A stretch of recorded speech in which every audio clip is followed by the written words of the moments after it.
Haryana Lokhit party के प्रमुख एवं पूर्व मंत्री गोपाल कांडा ने पत्रकारों से बातचीत में सिरसा के विकास को लेकर अपनी प्रतिबद्धता दोहराई। गोपाल कांडा ने जन्मदिन के मौके पर आयोजित अलग अलग कार्यक्रमों में शिरकत की। इस मौके पर पत्रकारों से बातचीत में उन्होंने कहा कि सिरसा उनका परिवार है, सिरसा के विकास के लिए वे हर समय तैयार हैं। गोपाल कांडा ने नए साल के लिए अपने संकल्पों पर भी चर्चा की। साथ ही कहा कि बद्दी की तर्ज पर सरकार को सिरसा के औद्योगिक विकास के लिए विशेष रियायतें देकर औद्योगिक क्षेत्र स्थापित करना चाहिए।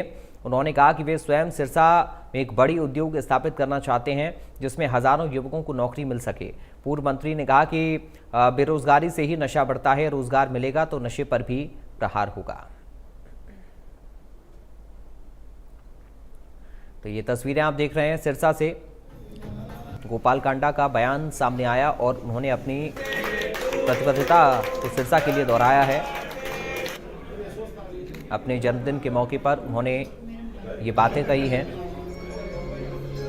बेरोजगारी दूर करने की बात भी उन्होंने कहा कि बेरोजगारी दूर होगी तो नशे से भी युवाओं को दूर रखा जा सकेगा। पूर्व मंत्री गोपाल कांडा ने अपना विजन सामने रखा है। नए साल में सिरसा को कई प्रोजेक्ट मिलेंगे। उन्होंने कहा सरकारी भवनों को लेकर योजना बनाई जाएगी, ये भी गोपाल कांडा की तरफ से कहा गया है। बेरोजगारी दूर करने के लिए उद्योग स्थापित करेंगे, ये उनका बयान। देखो, अपना संकल्प जिस दिन पैदा हुए थे उसी दिन से है कि गौ और गरीब की सेवा और एक धर्म के लिए हमेशा तत्पर, सनातन धर्म के लिए। तो उसी में आज जो बुजुर्गों ने सिखाया वही काम माँ बाप ने जो हमारी रगों में खून है उनका कि आपने सेवा करनी है, तो हम उसी पे हैं। राजनीति मेरे लिए अलग चीज़ है और सेवा अलग है। राजनीति में मैं क्या हूँ, कब हूँ, क्या नहीं, वो एक सिरसा के लिए भी अगर पावर होगी, ताकत होगी तो सिरसा का और ज़्यादा काम होगा।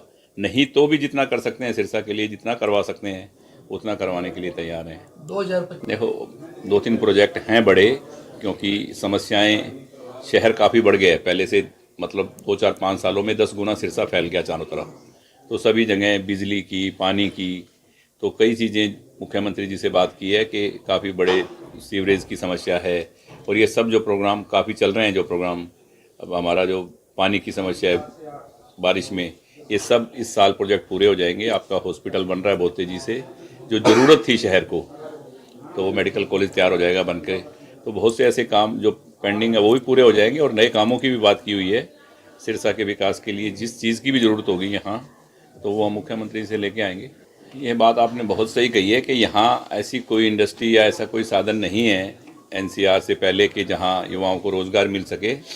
इसके लिए एक बार मेरी बहुत पहले, लंबी बात है ये, तो मैंने एक बार बात रखी थी कि यहाँ बद्दी की तर्ज पे या कोई इस तरह का इंडस्ट्रियल जोन बनाया जाए यहाँ।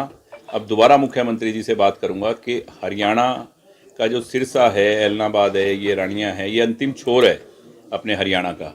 यहाँ जब तक आप किसी भी इंडस्ट्रियलिस्ट को छूट नहीं देंगे तो वो यहाँ इंडस्ट्री लगाएगा नहीं, बड़ी इंडस्ट्री, क्योंकि उसको ट्रांसपोर्टेशन बहुत महंगी पड़ती है। तो इसमें क्या है कि सरकार उसे जीएसटी की या कोई रेवेन्यू छूट देगी तो यहाँ बड़ी इंडस्ट्रियाँ लगेंगी। उसके बारे में मैं बात करूँगा और आप लोगों ने मुझे हमेशा ही प्यार दिया है। दोबारा जल्दी ही ऐसी ताकत आएगी तो आवाज़ उठाकर सिरसा के आसपास कोई ऐसा इंडस्ट्रियल टाउन स्थापित किया जाए ताकि युवाओं को रोज़गार मिले, और उसके बिना रोज़गार मिलना संभव नहीं है। ये बात आपने बहुत सही कही है कि यहाँ ऐसी। अब बात हांसी से खबर की, जहां पर पति ने की पत्नी की बेरहमी से हत्या, तेजधार हथियार से हमला